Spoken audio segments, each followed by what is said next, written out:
Welcome to exam. आज हम पढ़ेंगे BESC 132 ब्लॉक 4 शैक्षिक प्रबंध में समकालीन धाराएं। चैप्टर 30 वैश्वीकरण, अंतर्राष्ट्रीयकरण एवं निजीकरण। वैश्वीकरण अर्थ तथा उपागम। पिछले कुछ दशकों में वैश्वीकरण को सावधानिक चर्चित घटना कहा गया है।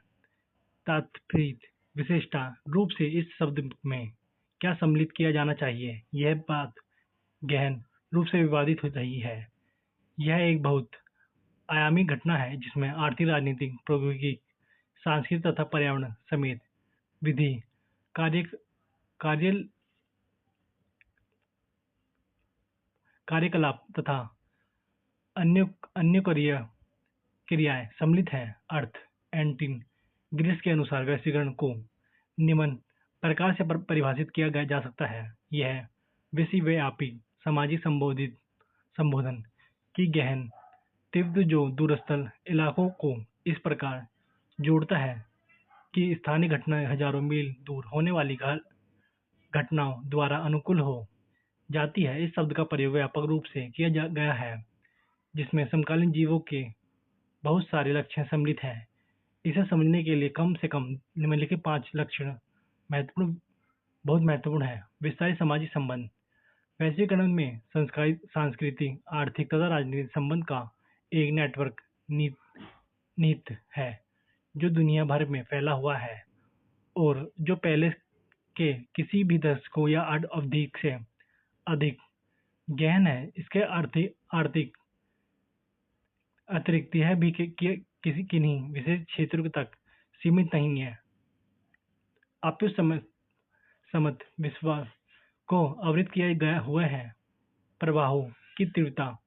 वैश्वीकरण सूचना, पूंजी तथा सामान के तीव्र प्रभाव के रूप में प्रकट होता है। यह वास्तु अन्योन्य क्रियाएं के नेटवर्क के रूप में परिणत होती है जिसमें मॉनिटर करना या निर्णय रखना देश के काबू की बात नहीं है। इसमें सामाजिक अन्योन्य क्रियाएं उत्पन्न होती है जिनका भौगोलिक या सांस्कृतिक निकट से कोई सरोकार नहीं होता।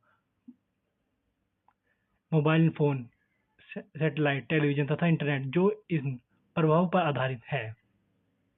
स्थानीय फ्रेमवर्क या संचार संरचनाओं के प्रभाव नहीं करते जो अब तक सर्वेक्षण तथा संचारण को सीमाओं में बांधे हुए थे।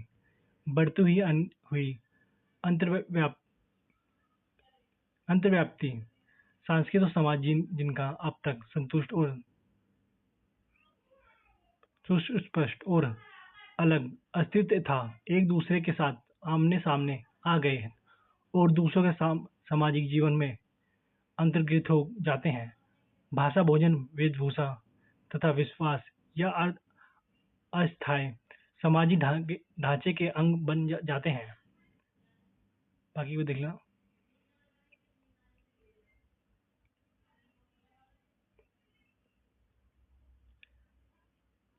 शिक्षा का वैश्वीकरण।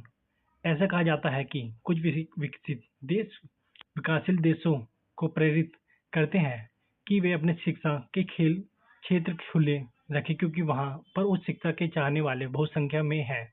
यह विकसित देशों के लिए एक बहुत बड़ा बाजार होगा। शिक्षा एक सामग्री के रूप में शिक्षा को सदा से एक सेवा कार्य समझा जा सकता है जिसमें अध्ययन प्रेरित होते हैं तथा जो उनके मस्तिष्क को एक आकार प्रदान करते हैं और इस प्रकार वे शिक्षित होते हैं। लेकिन जिससे रूप से कुछ शिक्षा के ठेकेदार इसे दूर शिक्षा के माध्यम से प्रदान करने का प्रयास करते हैं, उसे कुछ आकांक्षा उत्पन्न हो रही है। बिना सहायता, सेवा और मानव हस्तक्षेप के दिए जाने वाली दूरी शिक्षा उन पहले से ही पैक या बंडल की गई बेचने योग्य वस्तु के समान हो सकती है जिस घर पर या कहीं भी वितरित किया जा सकता हो। इससे विद्यालय उपभोक्ता तथा अध्ययन उन कर्मियों के समान समझने जाएंगे जो उत्पन्न प्रक्रिया में लगे रहते हैं। ज्ञान आयोग ने विदेशी शिक्षा प्रदाताओं के प्रवेश की संतुष्टि कर दी है, परंतु ऐसे महसूस किया जाता है कि शिक्षा के घरेलू तथा विदेशी पद प्रदाताओं के लिए समतल व्यवसलता होनी चाहिए। इन सबको ऐसे विनियम के अधीन रखा जाएगा कि वे गुणवत्ता की सुनिश्चित कर सकें और निम्न गुणवत्ता सेवाओं का प्रवेश प्रतिबंध कर सकें। वैश्वीकरण के लाभ। वैश्वीकरण से संबंधित कुछ आकांक्षाओं को इस लाभों के रूप में भी समझा जा सकता है। आइए हम इन पर चर्चा करें। एक बार देख लेना। वैश्वीकरण का शिक्षा का प्रभाव। आज भारत की शिक्षा प्रणाली चौराहे पर खड़ी है। इसका उदार व धर्मनिरपेक्ष रूप से स्वरूप तथा उसकी विशेष वस्तु जिसमें कई परिवर्तन के बावजूद ध्यान से प्रोत्साहित किया गया, आज उसमें एक मूलभूत परिवर्तन आ रहा है। वैश्विक शिक्षा की वे प्रवृत्ति जो शिक्षा को गुणवत्ताओं को प्रभावित कर रही है निम्नलिखित है। शिक्षा उद्देश्य का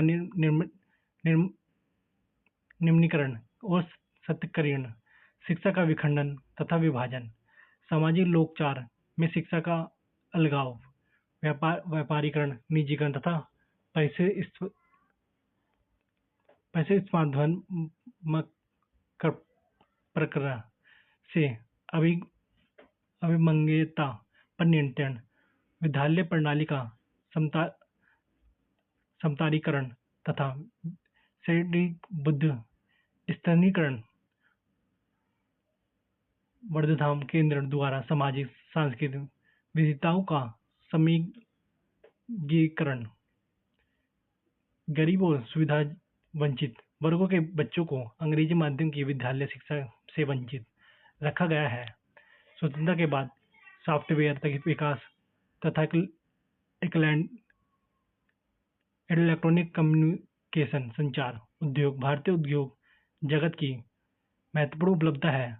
बहुराष्ट्रीय निगमों में अंग्रेजी भाषा का बोलबाल होने के कारण शहरी और ग्रामीण विभाजन लगभग पूर्ण रूप से हो गया है। एक बार देख लेना है। राज्य से बाजार की ओर परिवर्तन। सन 1970-80 के दशक में एक तर्क काफी प्रचलित हुआ था कि समाजों के सम्मुख आने वाली आर्थिक समस्या अव्यवस्थित रूप से फैलते हुए राजकीय क्षेत्र निकाय नियमित नियोजक की नीतियों, कराधान की उच्च दूर मुक्त सामाजिक कल्याण लाभ तथा बहुत बढ़ते हुए सरकारी हस्तक्षेप के कारण उत्पन्न होती है। इससे आगे कहा गया है कि इस नीति के कारण अत्यधिक वेतन संबंधित मांग, बाजारों में कठोरता से परजीवीकरण को प्रोत्साहन मिलता है, जिसमें बचत करने, कार्य करने, निवेश करने और जोखिम उठाने के उत्तेजित कुटित हो जाते हैं। एक बार देख लेना।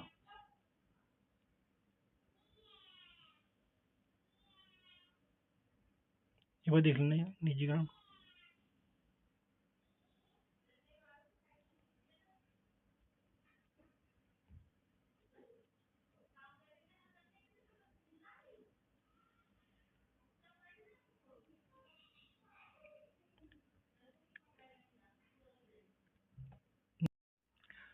पार्ट 40 गुणवत्ता सुनिश्चयन और प्रबंधन।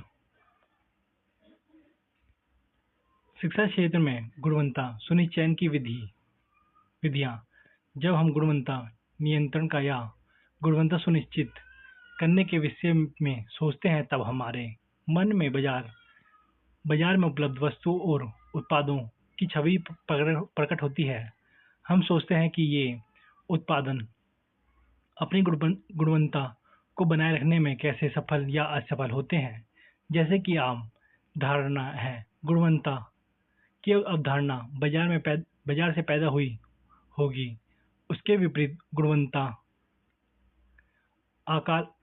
आकलन का पहला प्रयास शिक्षा के क्षेत्र में ही हुआ। ब्रिटेन सरकार ने 1837 में विद्यालय निरीक्षकों की नियुक्ति की थी। इसका उद्देश्य सरकार द्वारा 4 वर्ष पूर्व गरीबों की प्राथमिकता शिक्षा के लिए दी गई अनुदान राशि के उपयोग के उचित उपयोग को सुनिश्चित करना था। इन निश्चिकों को हर इंस्पेक्टरेट HMI के नाम से जाना जाता था। यह आवश्यकता है कि विचार किया जाए इस तरह के पदों पर नियुक्ति की आवश्यकता क्यों पड़ी। स्पष्ट है कि सरकार ने सोचा कि इस कार्य में निवेश बहुत अधिक है, अंत इसे संज्ञान में लेना आवश्यक है। सरकार ने यह अनुमान लगाया कि उसके द्वारा दी गई धनराशि का सुनियोजित व सुव्यवस्थित उपयोग नहीं हो रहा है।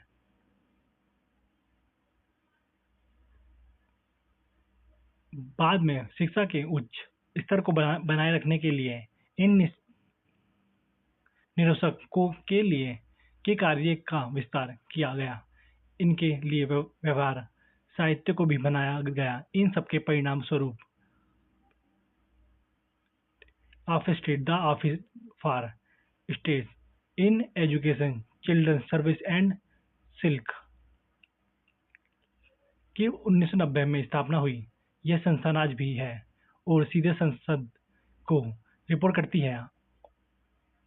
ऑफ स्टेट की भूमिका है कि ये वह सुनिश्चित करे जो संस्थान बच्चों को और विद्यालयों को शिक्षा प्रशिक्षण और देखभाल संबंधित सेवाएं इंग्लैंड में दे ही रही है, वे उच्च स्तर के अनुरूप कार्य करें।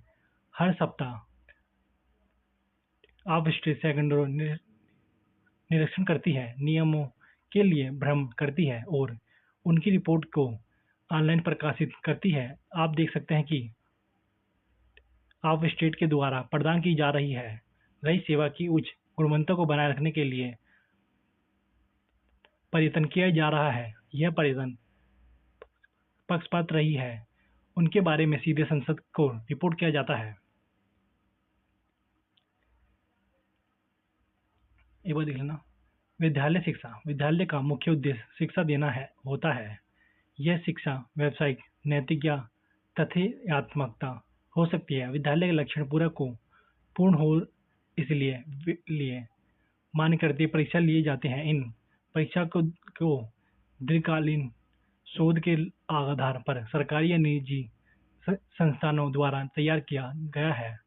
गुणवत्तापूर्ण शिक्षा के लिए विद्यालय अलग अलग स्तरों पर कार्य करता है। अपने लक्ष्य की प्राप्ति के लिए प्रबंध को सकाया सदस्यों के अपने समन्वय करना होता है। एक प्रभावशाली विद्यालय की विशेषता नेतृत्व आधार दर्शन विद्यालय प्रबंध कर्मियों का स्थानीयवाद केंद्रीय उद्देश्यपूर्ण कार्यक्रम नियोजन विद्यालय स्तर पर अकादमिक उपलब्धियों की पहचान अभिभावक की भागीदारी समूह भावना विद्यालय के समुदाय के साथ संबंधता कक्षा प्रबंध के उत्तम अभ्यास उच्च अकादमिकता संलग्नता और विद्यालयों की प्रगति की निगरानी आदि। इन आयामों के आंतरिक विद्यालय की गुणवत्ता के बारे में निर्णय लेने के दौरान संसाधनों का उपयोग प्रशासन की सरलता विद्यालय की संतुष्टि आधारभूत व्यवसाय प्रसारीकरण और अवसरों की उपलब्धता को भी ध्यान में रखा जाता है। उच्च शिक्षा ये भाई दिख रहा है। उच्च शिक्षा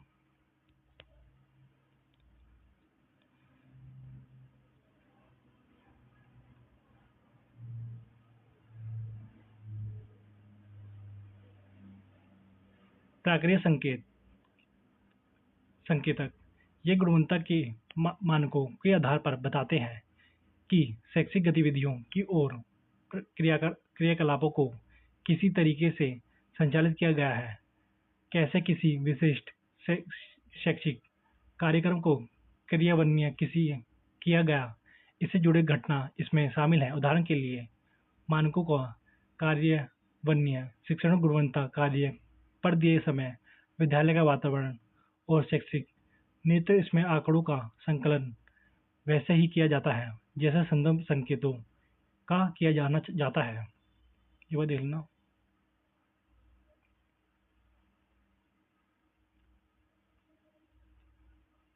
क्वेश्चन आंसर। गुणवत्ता सुनिश्चित की संस्थाएं।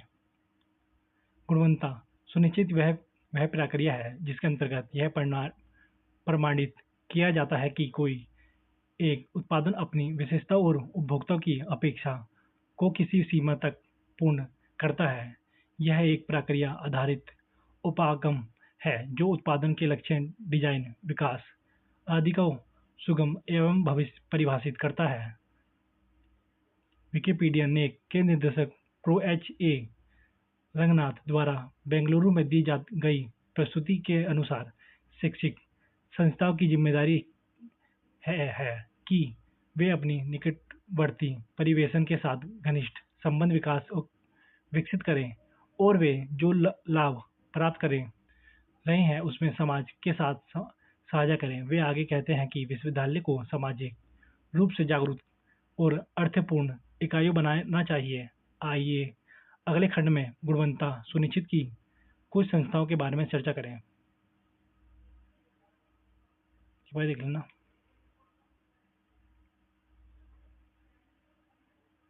भारतीय गुणवत्ता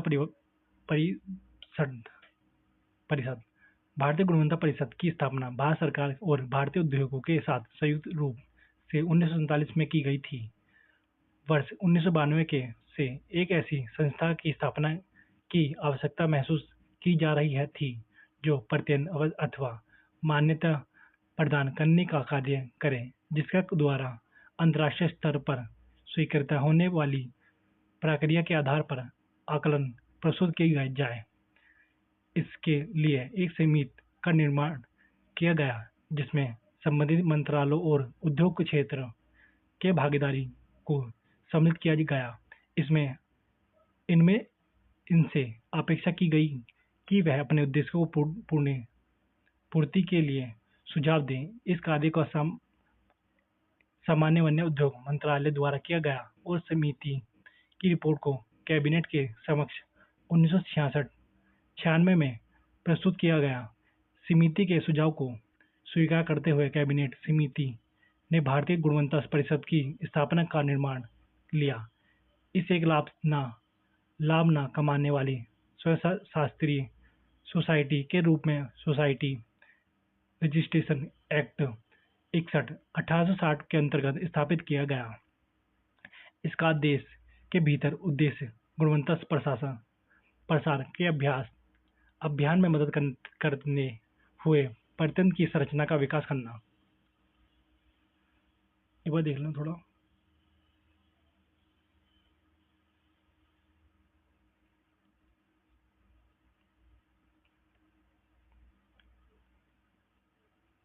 चैप्टर नेक्स्ट 50 संस्थानगत उत्तरदायित्व और स्वायत्तता।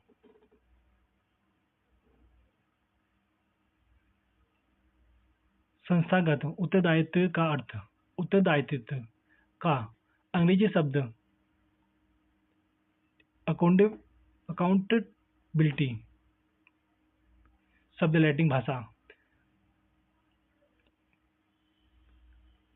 से उत्तरद है। 13वीं शताब्दी के उत्तरदायित्व शब्द नॉर्मन इंग्लैंड में उपयोग होने तक किसी भी अंग्रेजी पाठ में दिखाई नहीं देता है। सरल शब्दों में उत्तरदायित्व के लिए स्पष्ट रूप से परिभाषित उद्देश्य को सापेक्ष प्रदर्शन का मानदंड स्थापन करने की आवश्यकता होती है। उत्तरदायित्व का अर्थ शिक्षार्थियों के कार्यों और शिक्षा संस्थान में ज्ञान की उपलब्धियों को जिम्मेदारी और दायित्वों के रूप में आवंटित किया जाना प्रदर्शित होते हैं। यह स्पष्ट रूप से माना जाता है कि लोकतंत्र में स्वायत्तता और उत्तरदायित्व साथ साथ होती है। यदि किसी व्यक्ति के पास स्वायत्तता की शक्ति है तो उसके पास स्वतंत्रता की उत्तम क्षमता है, इसलिए वह खुद को खुश और समृद्ध बनाने के लिए सभी संभव चीजों को करने का प्रयास करे। इसलिए हर किसी के लिए अपने काम में उत्तरदायित्व लाना महत्वपूर्ण है। इसलिए तात्पर्य है कि प्रत्येक व्यक्ति अपने बारे में जो भी विचार करता है उसे अपनी गतिविधियों के द्वारा उचित ठहराने का प्रयास करें। उत्तरदायित्व के प्रकार। उत्तरदायित्व एक बहुआयामी अवधारणा है जिसकी विधि व्याख्या है। इसमें अंतर करने के लिए जो मानदंड है वह संगठन के विभिन्न पदस्थ अधिकारियों और उनके निर्णय लेने के लिए आवश्यक सूचना की के प्रकारों के बीच संबंध आधारित है। इन मानदंडों के आधार पर उत्तरदायित्व के प्रमुख निम्नलिखित है। एक बार देख लेना ये।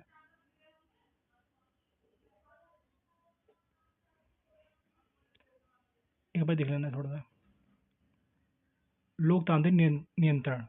उत्तरदायित्व के लिए नागरिक समाज के लिए लोकतांत्रिक नियंत्रण को प्रतिनिधि शिक्षकों पर नियंत्रण करने और उन्हें जनता की सेवा करने में उनकी प्रभावशीलता और दक्षता के लिए न्याय करने में महत्वपूर्ण भूमिका निभाते हैं।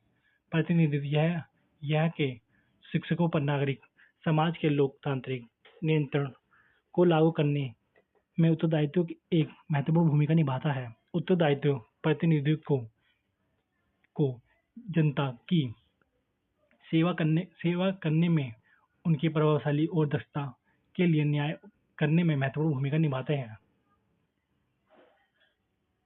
ये बात देख लेना थोड़ा सा।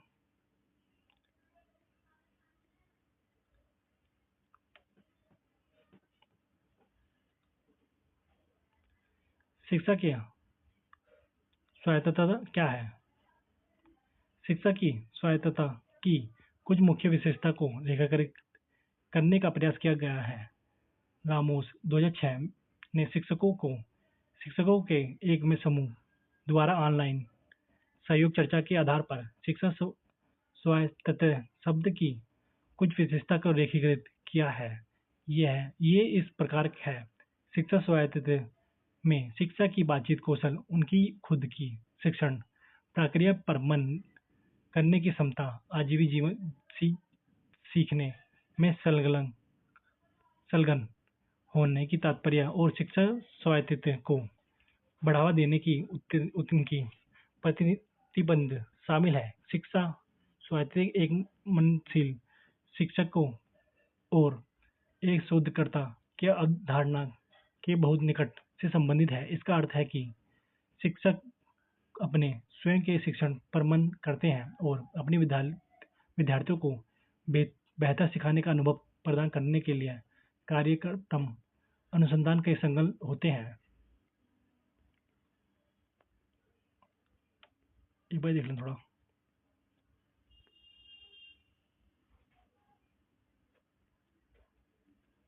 चैप्टर नेक्स्ट 60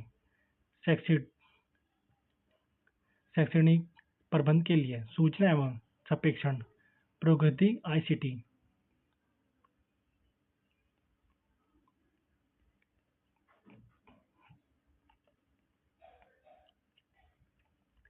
शैक्षणिक प्रबंध और प्रशासन परिभाषा। आइए प्रबंध और प्रशासन का अर्थ समझने का प्रयास करते हैं। सरल रूप से प्रबंध में 5 आधारभूत क्रियाओं का समावेशन होता है: नियोजन, संगठन, सामान्य निर्देशन और नियंत्रण। इनका अनुप्रयोग कई और क्षेत्रों में किया जा सकता है। स्पष्ट है कि नियोजन बनाने का अर्थ है भविष्य के लिए रूपरेखा तैयार करना और क्रियान्वयन के लिए योजना बनाना। संगठित करने का तात्पर्य है मानव संसाधन और अन्य संसाधनों की उपलब्धता सुनिश्चित करना।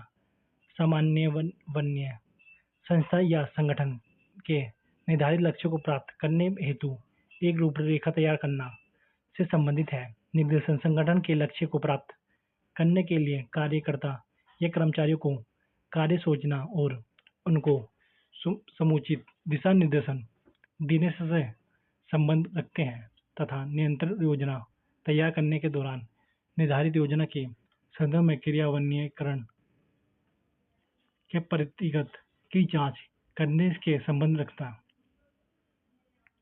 प्रशासन और प्रबंधन को कभी कभी एक दूसरे के पर्याय के रूप में देखा जाता है, परंतु दोनों के मध्य अंतर को ओलिवर सोल्डर 1923 ने रेखांकित किया। उन्होंने प्रशासन को निर्णय मंडल और प्रबंधन का कार्यकारिणी के रूप में वर्गीकृत किया। यह विरोधाभासी दृष्टिकोण मुख्य 3 विचारों की ओर इंगित करता है। प्रशासन एक निर्धारित कार्य प्रकार्य तथा प्रबंध के एक कार्यकारीय प्रकार्य है। प्रशासन प्रबंध का हिस्सा है अथवा अर्थात प्रबंध एक मूल शब्द है जिसमें प्रशासन का समावेश होता है। प्रबंध और प्रशासन के माध्यम कोई भेद नहीं है। एक बार देख लेना। विद्यालय प्रबंध उपकरण।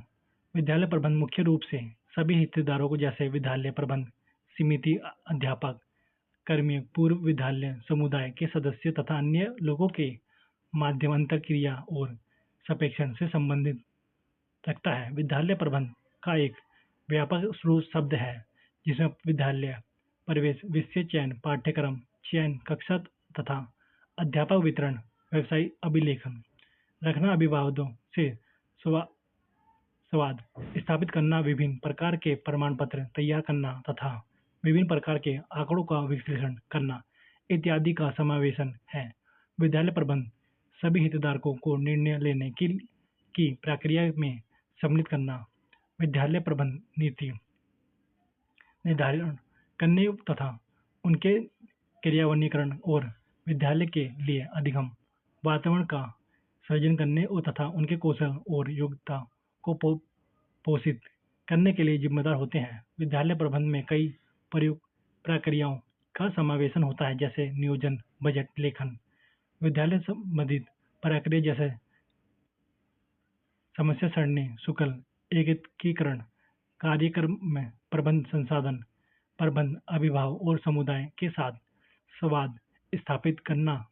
इन शब्द अंतर्गत विद्यालय प्रबंध को सीबीएसई, एनसीईआरटी तथा भारत सरकार द्वारा जारी किए गए विद्यालय शिक्षा से संबंधित दिशा निर्देशों, सुझाव तथा शिक्षा के संबंध में हुई परिवर्तन और विकास के संदर्भ में जानकारी रखनी चाहिए। समय के साथ साथ विकास करने के लिए तथा इन सब कार्यों को सूचना ढंग से निर्वहन करने के लिए विद्यालय प्रबंध सॉफ्टवेयर प्रशासित और प्रतिबंधित क्रिया दोनों उद्देश्य से अत्यंत सहायता होंगे। ये बात देख लेना।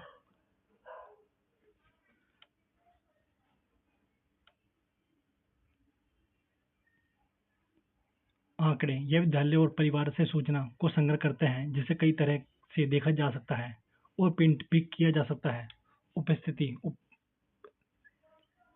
उपस्थिति केवल आकृत व्यक्ति द्वारा दर्ज की जा सकती है। अनुशासन यह अनुशासन संबंधित मुद्दों को विवरण भी एकत्रित करता है। प्रगति पत्र प्रणाली प्रगति पत्र रिपोर्ट कार्ड प्रणाली को विद्यालय के प्रगति संबंधित विवरण रिकॉर्ड करने के लिए डिजाइन किए गए हैं। इसमें प्रत्येक विषय 20 पहलुओं का वितरण संग्रह कर सकते हैं तथा विषयों की संख्या असीमित हो सकते हैं। उसे उपस्थित अभिलेखन के साथ जोड़ा जा सकता है। रिपोर्ट कार्ड का आवश्यकता अनुसार पीडीएफ के रूप में इच्छित रूप से प्रिंट किया जा सकता है। एक बार देख लेना।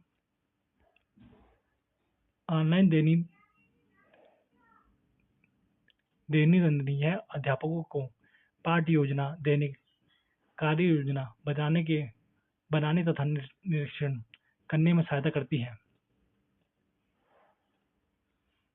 एक बार देख लेना थोड़ा सा। विद्यालय अभिलेखन का महत्व। विद्यालय अभिलेखन का एक विद्यालय के लिए उतना ही महत्वपूर्ण है जितना कि समाज के लिए इतिहास महत्वपूर्ण रखता है। विद्यालय अभिलेखन विद्यालय का इतिहास बताता है तथा आने वाले पीढ़ियों के लिए उपयोग ऐतिहासिक स्रोत है। इस प्रकार अभिलेखन एक समयवादी में प्रशासन में हुई परिवर्तन को सततता प्रदान करना है। विद्यालय अभिलेखन सर्वश्रेष्ठ उपलब्ध कराता है क्योंकि उन्हें अभिलेखन में विद्यालय को समग्र विकास और वृद्धि संबंधित विवरण अंकित होते हैं। अंत अभिलेखन के माध्यम से शैक्षिक, व्यक्तिगत तथा कैरियर काउंसलिंग प्रभावित ढंग से उपलब्ध कराई जा सकती है। अभिलेखन न केवल परम प्रसादों को निर्देशन हेतु सूचना उपलब्ध कराता है, वरना यह अभिभावक और माता पिता को अपने बच्चों के सम विकास के में भागीदारी बनाने के लिए महत्वपूर्ण सूचना उपलब्ध कराता है। बच्चे के संतुल विकास हेतु घर और विद्यालय में सतत रूप से अभी अभी अधिगम वातावरण का होना महत्वपूर्ण है। विद्यालय उत्तीर्ण हुए विद्यालय का भी अभिलेखन सुरक्षित रखता है।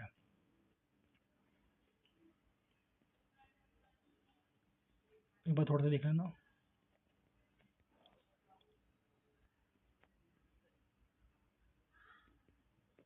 कागज मुक्त प्रशासन। कागज मुक्त प्रशासन या एक कागज मुक्त ऑफिस का अर्थ है कार्य करने का ऐसा वातावरण जहां पर कागज या उपयोगी नहीं किया जाता है। बहु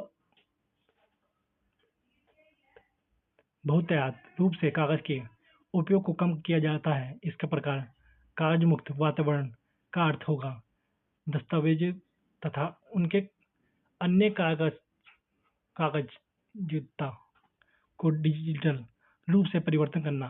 कागज मुक्त प्रशासन समय, राशि और स्थान की बचत करता है। यह सूचना संग्रहण, सूचना निकालने और बांटने में अत्यंत सहायता होती है। यह उत्पादकता में वृद्धि करता है तथा इसका अतिरिक्त कागजी कार्रवाई में व्यतीत होने वाले समय को बचाता है। यह न केवल कागज खरीदने हेतु खर्च होने वाली राशि में बचत करता है, वरना वातावरण को भी स्वच्छ रखने में सहायता करता है। एक बार देख लो थोड़ा सा।